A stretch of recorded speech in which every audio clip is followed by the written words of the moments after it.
ከዛ በፊት ግን ያለህን በሙሉ አሳጣለሁ። ቆይ ያስፈራራይ ነው እንደምቀጣህ እየነገርኩ። ሔዋን በድንገት ራሷን ስታ የወደቀችበት የወንድሟ ድንገት መምጣት ወንድሟ በህይወት የለም ተብላ ሞቷል ተብላም እርሟን አውጥታ ቁጭ ብላለች። ነገር ግን አሁን ላይ በደስታዋ ጊዜ በድንገት መጣ። እሷም ራሷን ስታ ወደቀች። ዳዊት ከዚህም በፊት ሔዋንን ወንድምሽ ሞቷል ካሁን በኋላ በህይወት የለም ብሎም ነግሯት ነበረ። እሷም በጣም አዝና ካሁን በኋላ ከወንድሜ ውጭማ ማን አለኝና ነው አንድ ዘመድ አለኝ የሚለው ወንድሜ ነበር፣ በቃ ወንድሜንም አጣሁት ብላ በጣም አዝናም ነበረ። አንቺ ማለት የወንድምሽ አደራዬ ነሽ፣ ለኔ ደግሞ ወንድምሽ ጓደኛዬ፣ ከጓደኛም በላይ ምርጥ ወዳጄና ወንድሜ ነው። ስለዚህ የኔ አደራዬ ነሽ ብሎ ተቀብሏትና ሔዋን እንዳትከፋ ቤት መጀመሪያ ሲያኖራት ነበር። ነገር ግን በኋላ ላይ ነገሮች ሁሉ እንዳልሆነ ሲሆኑና እንዲሁም ደግሞ ከሮዛ ጋር በሚጣሉበት ሰዓት ሔዋንም ከዴቭ ፍቅር ሲይዛት ሁሉም ነገር በስተመጨረሻም ሮዛን ካስወጣም በኋላ ዳዊት ወደ ሔዋን ፍቅር ተመልሰዋል። ሔዋንም በጣም ደስ ብሏታል። እናም ይህንን ደስታዋን ደግሞ ይበልጥ ለማብዛትና እንዲሁም ደግሞ የበለጠ ደስተኛ እንድትሆን ሔዋንን ስለሚፈልግ ዳዊት ሰርፕራይዝ ሊያረጋትም አስቦ እናም ደግሞ ይህንን ፕሮግራም እንዲያዘጋጁለት ሉሊትና ባንቴኑን ጠይቃቸዋል። ሉሊትና ባንቴኑን ቤቱን አሳማምረው ይጠብቃሉ። እንዲሁም ዳዊት ደግሞ ቀለበት ገዝቶ ይመጣል። እናም ሁላቸውም ባሉበትኝ እሷንም ሸፍነው ካስገቧትም በኋላ እናም ዳዊት ተንበርክኮ ታገቢኛለሽ ወይ ብሎም ሲጠይቃትኝ በር ይንኳኳል። በሩም ሲንኳኳ ሉሊት ነበር የከፈተችው።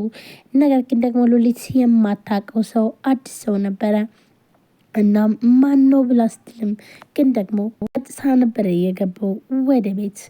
ይህንን ፕሮግራም ላይ እኔም መኖር አለብኝ፣ እኔ ሳልኖር መሆን የለበትም ይላታል። ሰው ግን ዳዊትና እንዲሁም ሔዋን ሲያዩ በጣም ነበር እየደነገጡት። ይህን ሰው ደግሞ ዳዊትና ሔዋን እንጂ ባንቴኑና እንዲሁም ደግሞ ሉሊት በፍጹም አያውቁትም። እናም ቆይ ምን እየተፈጠረ ነው? ምንስ እየተካሄደ ነው? ብለው በመገረም ሲያዩት እናም ደግሞ እዚህ ላይ ሔዋን ራሷን ስታወደቀች በጣም ተደነጋገጡ። ነገር ግን ወንድሟ ግን በፍጹም ዝም ብሎ ነበር ቁሞ ያየው። እናም አሁን የሔዋን ወንድምም ጥሏቸው ይሄዳል። ዳዊትም ተከትሎ ሄዶ ናሁን ምንድነው እየሆነ ያለው ነገር ብሎም ይለዋል። የሞተን ሰው ማየት እንደዚህ ያስደነግጣል አይደል ብሎም ይለዋል። እውነት ለመናገር አሁን ላይ ምን ማለት እንዳለብኝ እንኳን አላቅም፣ ህልምልም ልበል ወይስ እኔ እንጃ አላቅም ሲልም አዎ ያስደነግጣል አይደለ? እንደዚህ ደነገጥክ እድለኛ ነህ ብሎም ይለዋል። እንዴት ብሎም ይለዋል። አዎ ልብህ እንዲያርፍኮ ራስ ገለህ ራስ ሳጥን ውስጥ ከተህ ራስህ አፈር አልብሰህ ያኔ ነበር ማረጋገጥ ያለብህ፣ ግን ደግሞ ምንም አይነት ማረጋገጫ አልያዝክም ነበር ብሎም ይለዋል። ዳዊትም ከአመታት በፊት ብሎም ሲጠይቀው አዎ ልክ ነህ፣ ከአመታት በፊት የሞትክ ሰው ነበርኩኝ፣ ነገር ግን ደግሞ ያ ከአመታት በፊትም ሆነ አሁንም ግን ደግሞ ይሄው አለው ብሎ ይለዋል። ዳዊትም ደንግጧል። ምንም አይነት መልስ ሊያገኝ አልቻለም ነበር። አልገባኝም ብሎ ዳዊትም ጥያቄውን ይጠይቀዋል። ምን ዋጋ አለው? የገደልከውን ሰው ነው እዚህ ፊት ለፊት እያየኸው ያለኸው ብሎም ይለዋል። እና ወድ ቆይ ግን ምን እያልክ ነው ብሎም ሲለው ይኸውልህ እኔ ወደዚህ ቤት እየመጣሁት ግንባርክን ብዬ ልደፋ ነበር፣ ግን ምን ዋጋ አለው? ደንባራዋ እህቴ የገባችበት አይቼ በጣም አዘንኩኝ ብሎም ይለዋል። ቆይ ምን እያልክ እንደሆነ ግን ምንም ነገር ሊገባኝ አልቻለም ብሎ ዳዊትም ግራ በመጋባት ጥያቄውን ጠይቀዋል። አንተ ነህ ለእኔ ችግሬ ጓደኛዬ፣ ይኸውልህ እምነትህን በክደት ያደረክ እናም የካርከኝ አንተ ነህ ብሎም ይለዋል። ዳዊትም በመገረምና እንዲሁም ደግሞ በመደነቅ ቆይ እኔ ምን ብዬስ ገደልኩህ? ምን ብዬስ ደግሞ ጉዳት አደረስኩብህ? ብሎም አሁንም ይጠይቀዋል። እኔ ግን ምን እንደተናገርክና ምን እየተናገርክ እንደሆነ በፍጹም ሊገባኝ አልቻለም። ቆይ ግን ምንድነው ችግር ብሎ አሁንም ዳዊት በድጋሚ ይጠይቀዋል።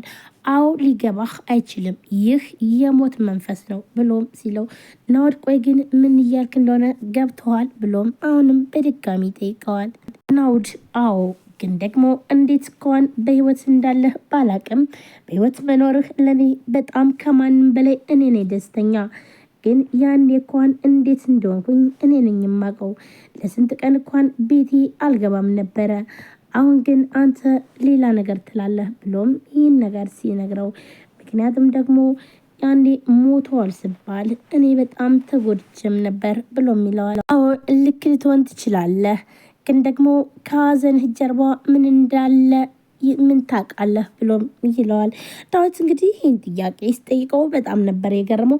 ምክንያቱም ደግሞ ለሔዋንና እንዲሁም ደግሞ ጓደኛው በመሞቱ በጣም አዝኖና እንዲሁም ተከፍቶ እንደነበረና እንዲሁም ደግሞ አሁን ላይ እንግዲህ ሞቷል የተባለው ሰው መጥቶ እንደዚህ ሲያስደነግጠው በጣም ለሱም ከባድ ነው። ይኸውልህ እኔ ግን ለማንኛውም አንድ ቀን እገልሃለሁ፣ ነገር ግን ከመግደሌ በፊት ግን አንድ ባንድ ያለህን አሳጣሃለሁ ብሎም ዳዊትን ይለዋል።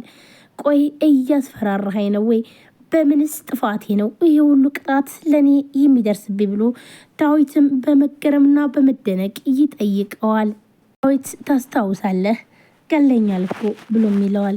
ይኸውልህ እኔ ዳዊት ነኝ። የአንተ በህይወት መኖር እንኳን ቅዠት ቢሆንብኝም አንተ ራስህ ናኦድ ከሆንክ እውነት ለመናገር እብድ ነህ ብሎም ይለዋል። ምክንያቱም ደግሞ ለሱ በጣም ሲጨነቅና ሲያዝን እንደነበረ፣ ነገር ግን ደግሞ አሁን ላይ አንተ ገለኛል ሲለውም በጣም ነበር ያዘነው። እኔ እብድ ነኝ፣ የጎዳኝን ለመውጋት የገደለኝን ለመግደል ይህ ሁሉ ነገር ያደረገኝንና የካደኝን ለመካድ የተነሳው እብድ ነኝ ብሎ በጣም ተናዶም ዳዊትን ይነግረዋል። ዳዊት ግራ ተጋብተዋል። ቆይ ምን እየሆነ ነው ልዩ በማለት ነበረ። ሰላም ሰላም፣ ጤና ይስጥልን ውድና የተከበራችሁ የቻናል ቤተሰቦች እንዴት ናችሁ? ለዚህ ቻናል አዲስ የሆናችሁ ሰብስክራይብ፣ ላይክ፣ ሼር በማድረግ ቤተሰብኑ ቤተሰብ ናችሁም ከልብ ነው የማመሰግነው። ውድ ቤተሰቦች እንግዲህ ዛሬም በአዲስ ቪዲዮ መጥቻለሁ። ቪዲዮ ላይክ፣ ሼር፣ ሰብስክራይብ እያደረጋችሁ ስለምታበረታቱኝ ከልብ አመሰግናለሁ። አዲስ ከሆናችሁም ገና ዛሬ ቻናል የምትከታተሉ ከሆናችሁ ሰብስክራይብ አድርጋችሁ የደወል ምልክቷንም መጫናችሁን አትርሱ። ሁላችሁም ወዳጅ ፈቅዳችሁ ስለምትከታተሉን ከልብ እናመሰግናለን። ዛሬ እጅላችሁ የመጣሁት ትንሿ ሙሽራ ቀጣይ ክፍል ነው። ትንሿ ሙሽራ ሔዋንና እንዲሁም ዳዊት ቀለበት ሊያደርጉ ሲሉ በጣም ከባድ ነገር ተፈጠረ። ሞቷል እየተባለው የሔዋን ወንድም መጣ። ይህንን ደግሞ ስታይ ሔዋን በጣም ደንግጣ ራሷን ጥላም ወደቀች፣ ራሷን ሳተች። ቀለበቱን ሊያደርግላት እንደተጎነበሰም ነበረ። ይህንን ደግሞ ዳዊትም በጣም አዘነ። ቆይ ምን እየተካሄደ ነው ያለው ምንድን ነው ብሎም ያስባል ወይም ደግሞ እሷን ለማንሳት ይሞክራል። ነገር ግን ሔዋን አታይም አሰማም ነበረ። ቆይ ምንድነው ነገሩ በማለት በመገረምና በመደነቅ ሁላቸውም ግራ ተጋብተው ሉሊትም ሆነ ባንቴኑ ግራ ይጋባሉ። ነገር ግን ትክክለኛ ወንድሟ ነበረ። እናም እሷም እንደሞተና በህይወት እንደሌለ ዳዊትም ቢሆን በጣም ምርጥ ጓደኛውን እንዳጣና ብዙ ጊዜ እንደተጎዳ በሱ